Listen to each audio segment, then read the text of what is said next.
Let us be very still for a moment, for the message that unfolds in this hour cannot be received by the mind that rushes, or the mind that seeks to accumulate ideas. Truth reveals itself only in the quiet atmosphere where we are not trying to get something, not trying to achieve something, but simply resting in the awareness that God already is. It is in that stillness that the infinite way becomes more than a teaching. It becomes a living presence. Now, in our work today, we are not here to learn how to heal, for no human being has ever healed anything. What we seek is an understanding of what healing truly is. If you imagine healing to be the act of removing a condition, correcting a body, or manipulating a circumstance, you will miss the entire essence of this message. Healing, in the spiritual sense, is the revelation of God's presence where a problem seems to appear. It is the unveiling of what has been true from the beginning. All throughout the years of this ministry, students have asked, "Joe, what do you do before a healing? What is the method? What is the practice?" And I have said, there is no method, but there is a way of being. There is an inner posture from which healing flows naturally, as light flows from the sun. It is not a technique you can memorize, and it is not a formula you can repeat. It is a state of consciousness in which the personal sense of self is quiet, and God is allowed to reveal God. You see, the great mistake of metaphysics is the belief that we can improve the conditions of life by thinking rightly, speaking affirmations, or holding strong mental positions. But the infinite way does not rest upon the powers of the human mind. We are not here to think our way into truth. We are here to yield to truth. All true spiritual work begins where thought ceases and awareness unfolds. And so, as we enter this hour together, understand that healing does not come because we change an outer condition. Healing comes because we awaken from the illusion that there is an outer condition separate from God. We are not striving to bring God into the situation. We are recognizing that God has never been absent from it. Let this be our introduction then. That every healing, every revelation, every moment of grace is born not through effort, not through belief, and not through the activity of the human mind, but through that sacred stillness in which God speaks, and the personal sense of self grows quiet enough to hear. As we proceed, let us remember that spiritual truth is not attained by accumulating ideas, nor by struggling to understand with the intellect. Truth is realized in the measure that we release the mind from its labor and rest in the awareness that God constitutes our consciousness, our life, and our being. And it is precisely because truth is spiritually discerned that mental effort cannot heal. You see, the human mind, no matter how refined, knows only the world of appearances. It knows only what it has been taught, what it has observed, what it has reasoned. And the realm of appearances is never the realm of spirit.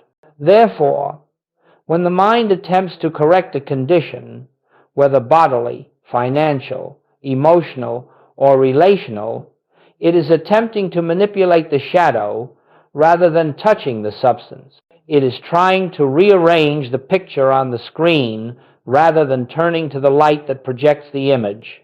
And so long as we remain occupied with the screen, no change can be lasting. This is why the practitioner who tries to think his way into truth achieves only temporary relief, if any at all. For thought itself belongs to the realm of effect. The human mind cannot touch the invisible cause from which harmony flows. The moment we rely upon thought, upon will, upon direction, we have turned away from the infinite that heals and returned to the finite that struggles. Mental effort arises from fear. Whenever we feel compelled to affirm, to declare, to struggle inwardly for a spiritual position, we are unknowingly confessing that we still believe in a power apart from God. We still believe in a condition that must be changed or an error that must be destroyed. But in the infinite way, we do not attempt to remove error, for error has no law, no substance, no principle, and therefore no power. What is without power cannot be healed. It must be seen through. And so we learn that the human mind cannot remove an illusion. It can only perpetuate it. When a person faces disease and begins to mentally declare health, he is merely fighting with his own concepts. When he perceives lack and begins to affirm abundance, he remains entangled in the belief that supply is something external to be demonstrated. All of this arises from the mistaken conviction that thought is a power. But thought is not power. Spirit alone is power. Now understand this. Spiritual healing is not the product of mental force. It is the revelation of spiritual presence. When the practitioner becomes still quiet, receptive, he stops looking at appearances. He stops battling conditions. He stops trying to make truth operate. And in that holy quietness, a shift takes place. The mind yields. The sense of personal responsibility dissolves. And into that openness, the Spirit of God rushes like a tide returning to its shore.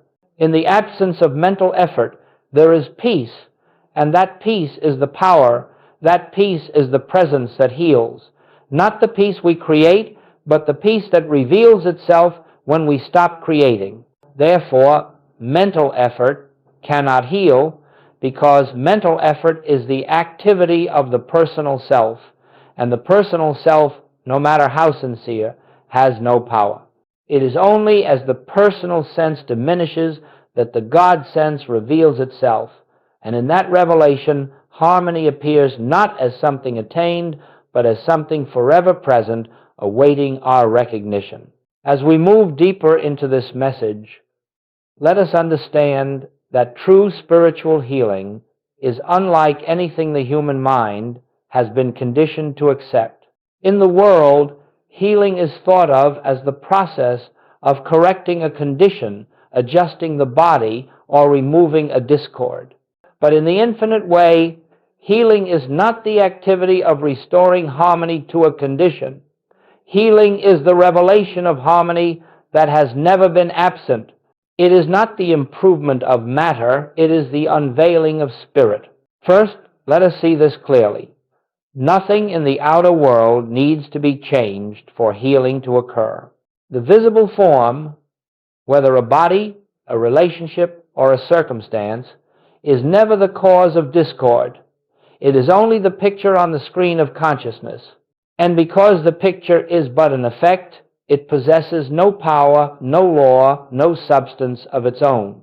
To try to change the picture is to work in the wrong direction entirely. In true healing, we turn from the appearance. We withdraw our gaze from the body, from the condition, from the reports of sense. We release all desire to fix, improve, or transform the external scene. Instead, we retire into the sanctuary of inner stillness, and there we contemplate the nature of God, not for the purpose of changing anything, but to behold the truth that has forever been. The moment we turn inward, we discover a principle. God is the only presence, the only power, the only life. God is not somewhere else waiting to be invoked. God is not standing apart from the condition, waiting to be brought into it. God is the very substance of being, the essence of every form, the life of every individual. Therefore, to recognize God is to recognize the perfection that is already present behind the appearance. This is why Joel never treated a condition. He never addressed a disease. He never worked on a problem. He turned entirely away from the appearance because he understood that the appearance is not the reality. He did not heal a sick man. He recognized that behind the appearance of a sick man stands the perfect spiritual identity of God's own being, and it was this recognition that dissolved the appearance. Spiritual healing is never directed outward. It is the shift within consciousness that reveals the harmony already established in God.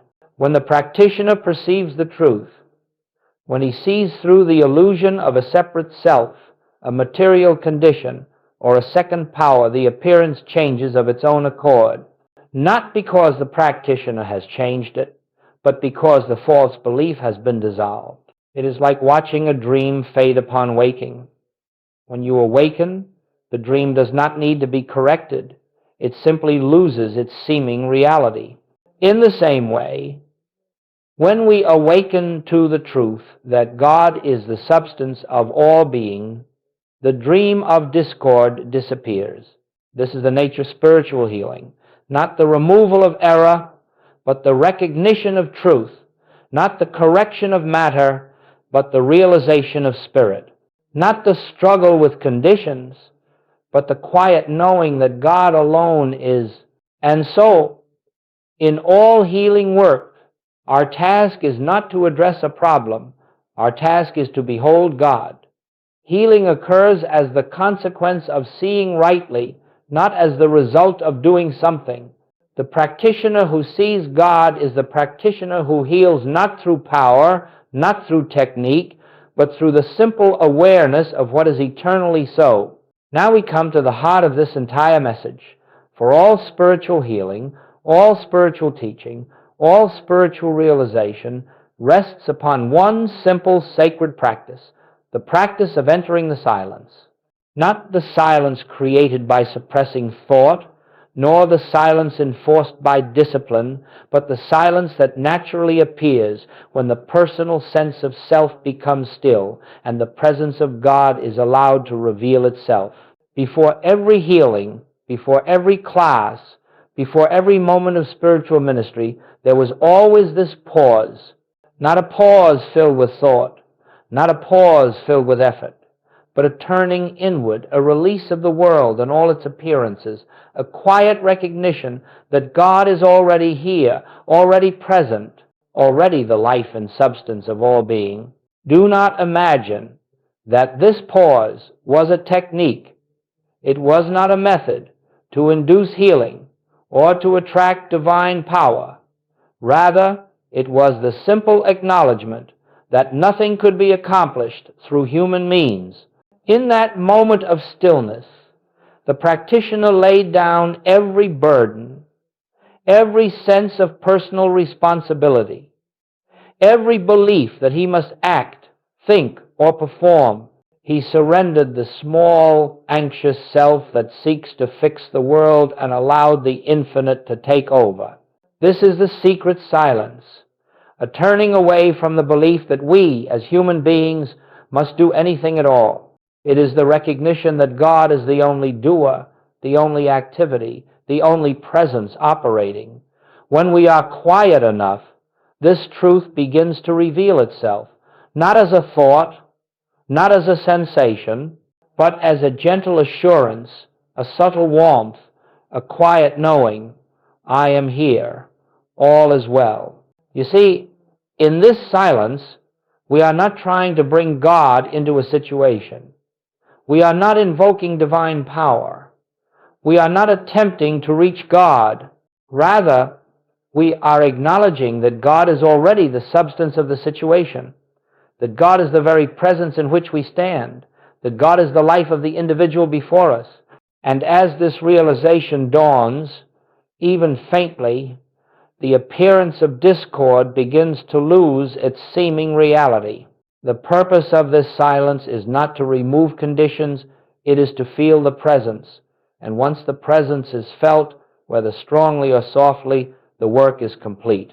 For where the presence of God is realized, the illusion of a power apart from God cannot continue. This entire practice, then, could be described in one statement: be still and know that I am God.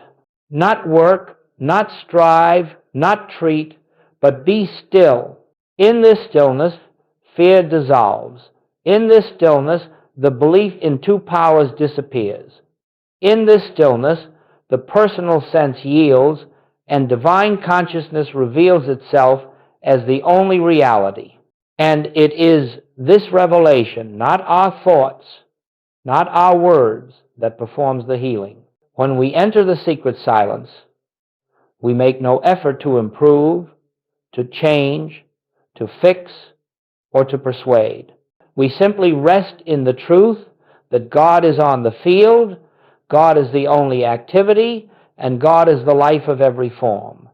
And when this realization dawns, harmony naturally follows, as light follows the rising sun.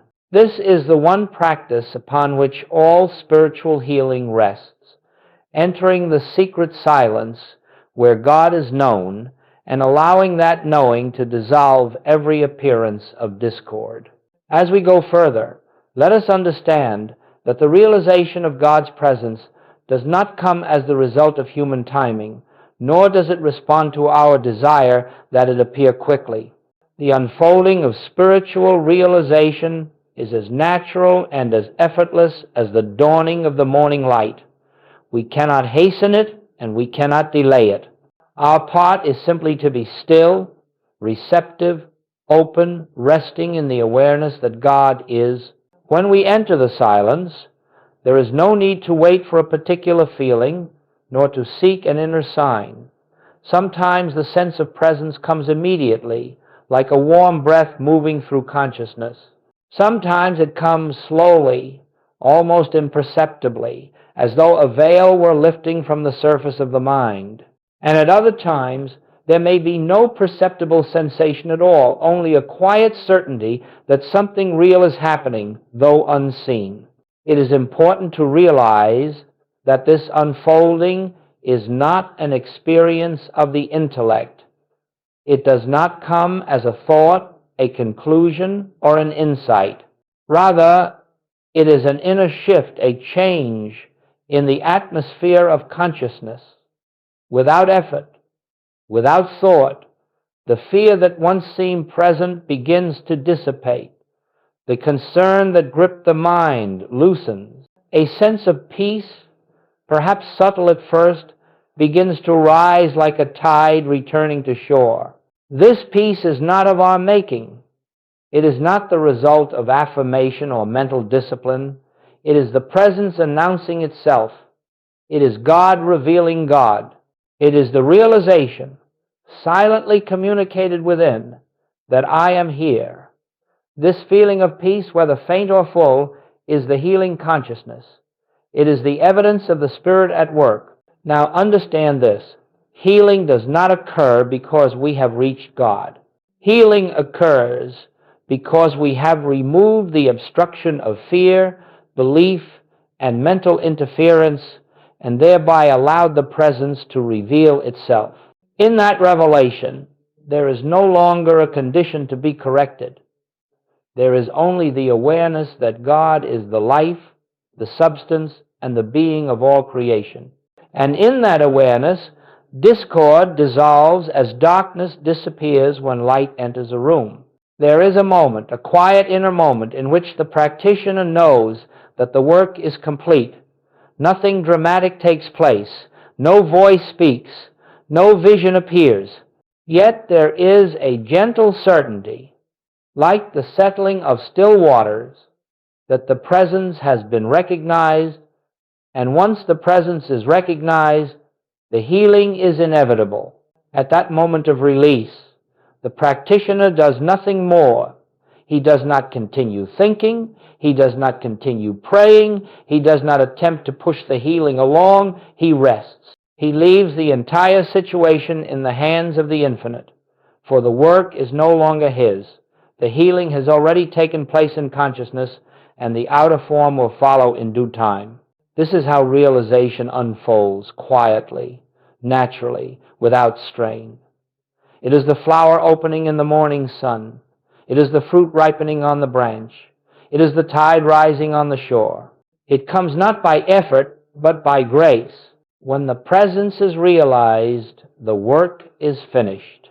Let us continue now to the reason this simple, silent practice succeeds where all mental effort fails. The power lies not in the practice itself, nor in the one who practices, but in what takes place when the personal sense withdraws and the spiritual presence reveals itself.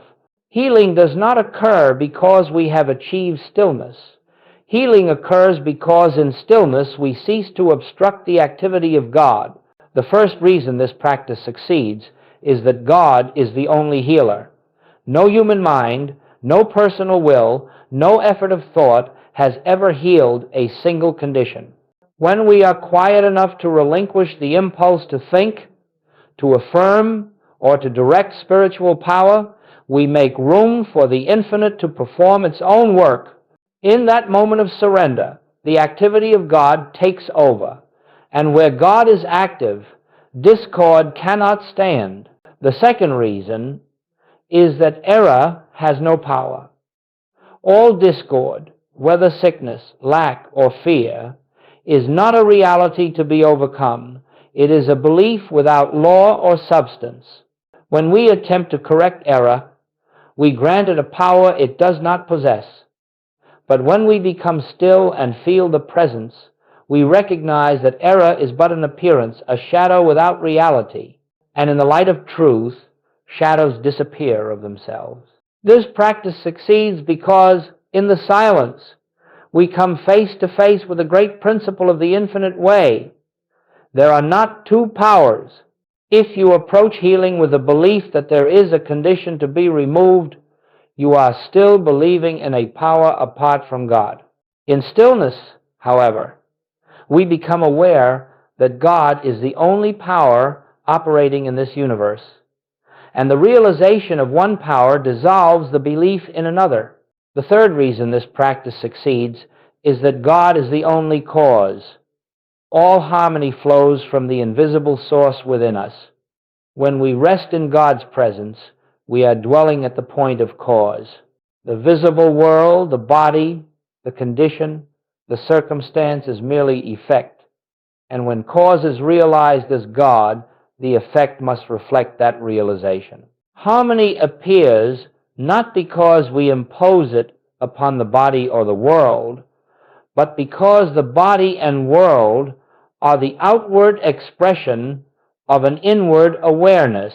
The fourth reason is this: grace flows where interference ends.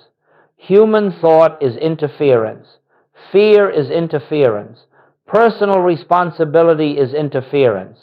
When these melt away in the silence, the flow of divine grace resumes naturally, effortlessly, inevitably. Grace does not need to be summoned.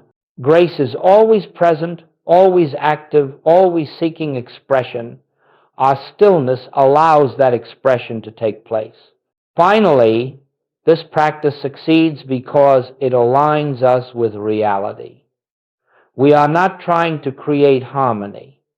We are not trying to attract spiritual power. We are simply acknowledging the truth that harmony already is, that God already is, and that nothing stands outside the one infinite presence. In the presence of this realization, the appearance of discord has no foundation upon which to rest. Thus, the silent recognition of God's presence is the secret of all spiritual healing, not because silence has power, but because in silence we withdraw the belief in a self apart from God. And when that belief dissolves, only truth remains.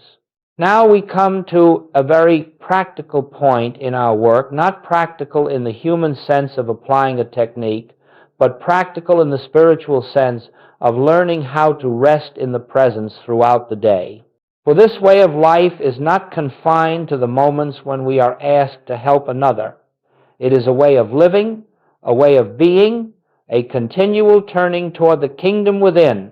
Each morning, before the world begins to press its demands upon you, take a few moments to sit quietly, not to think, not to affirm, not to pray for anything, but simply to turn your attention inward and acknowledge the presence.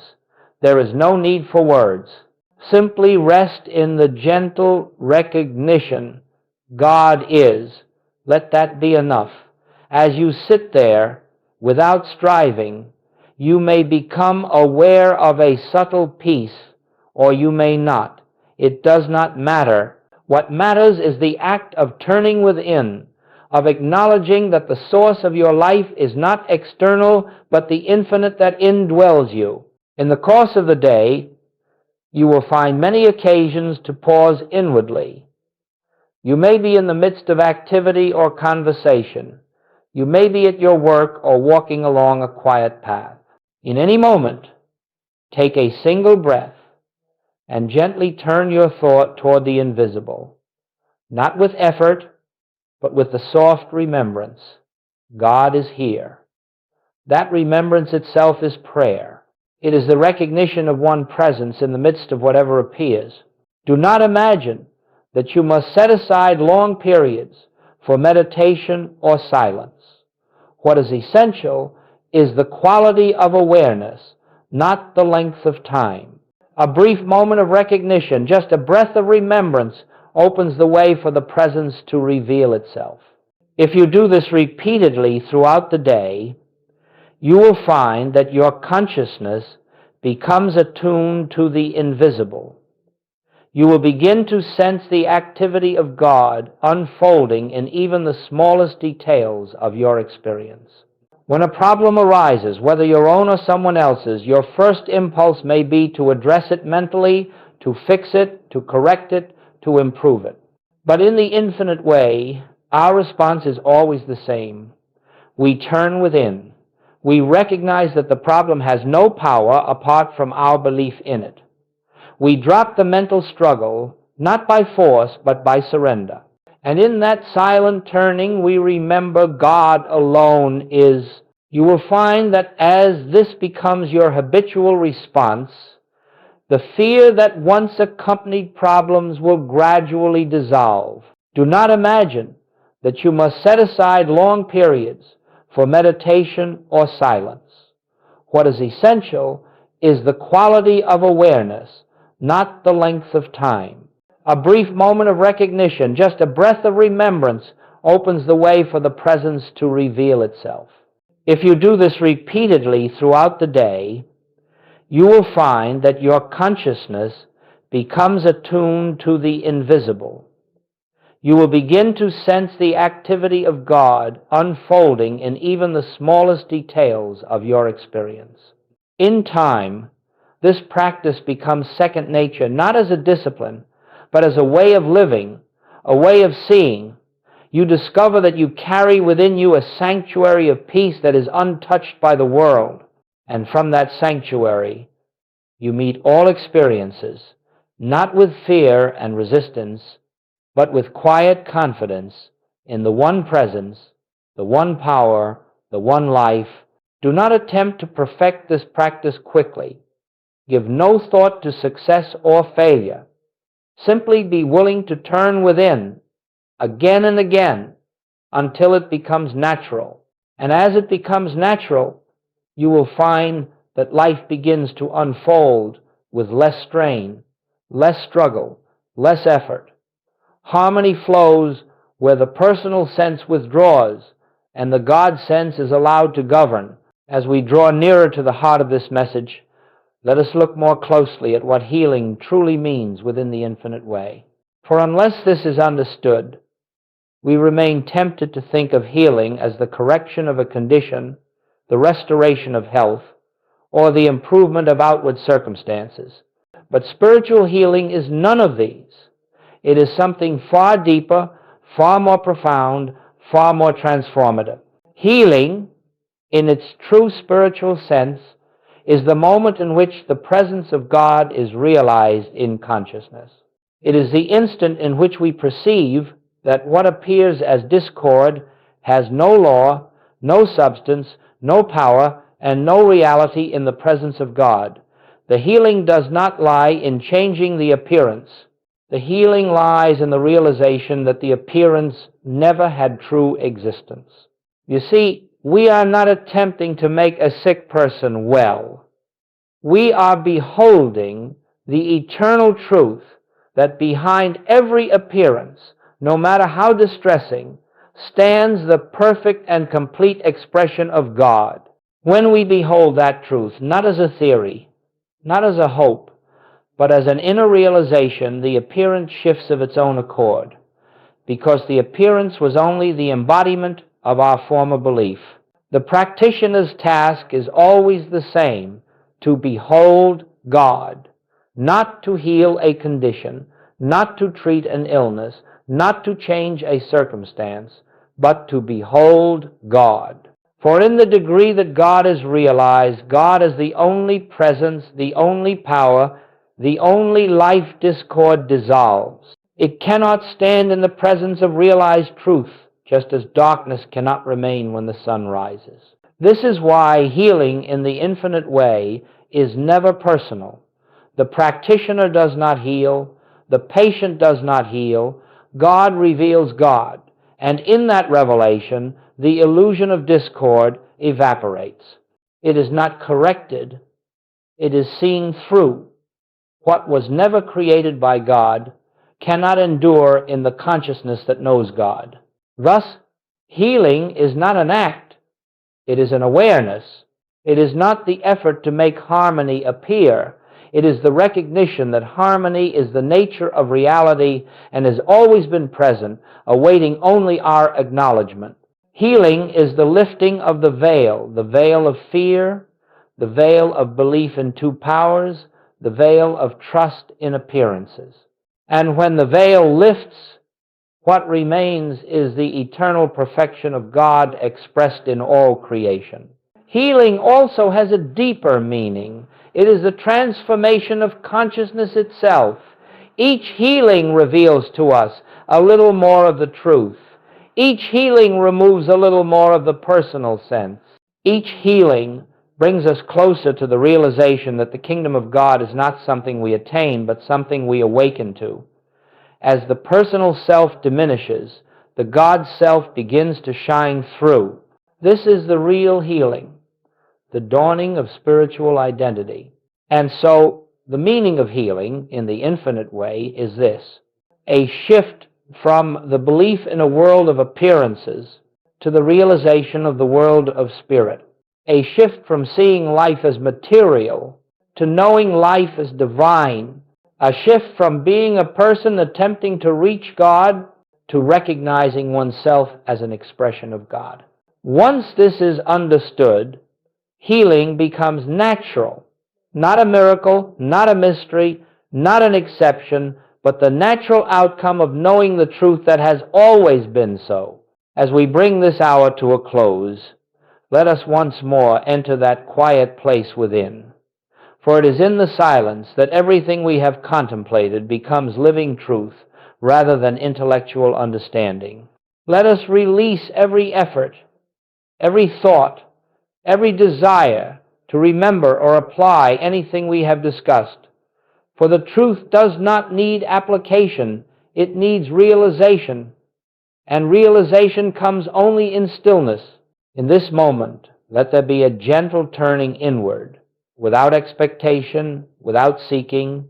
We are not trying to achieve a state of mind. We are not attempting to contact God. We are acknowledging the presence that has been with us all along, the presence that breathes us, sustains us, lives as us. Let us rest in the awareness that God is here, not as a distant principle, but as the very life of our being. In this silence, you may notice that there is nothing to fear, nothing to resist, nothing to overcome. There is only God appearing as the harmony, the intelligence, the substance of all creation. And as you sit in that awareness, even for a moment, you will feel the weight of the world lessen. The anxiety that once seemed so real begins to lose its grip. The concerns that once appeared urgent fade into the background. For in the presence of God, all is well. Carry this awareness with you as you return to your daily affairs, not as something you must hold on to, but as a quiet knowing that accompanies you naturally.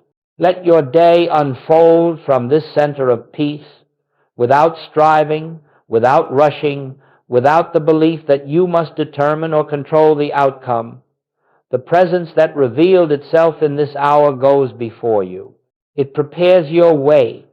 It governs your actions. It maintains your harmony. Each time you feel the world pressing upon you, pause for a single moment, turn inward and remember, God is here, not as an idea, but as the reality of your being, not as something to attain, but as something already present. Let that remembrance be enough, for it is out of that remembrance that all healing flows, all guidance comes, all harmony appears. You need not struggle to make truth operate. Truth operates by virtue of its own nature. Your part is to be still and know. May the peace of the infinite presence accompany you. May the light of God illumine your path.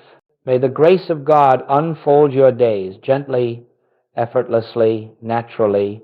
And in that grace, may you find the freedom, the rest, and the inner assurance that come only from knowing I and the Father are one, always, forever, without separation.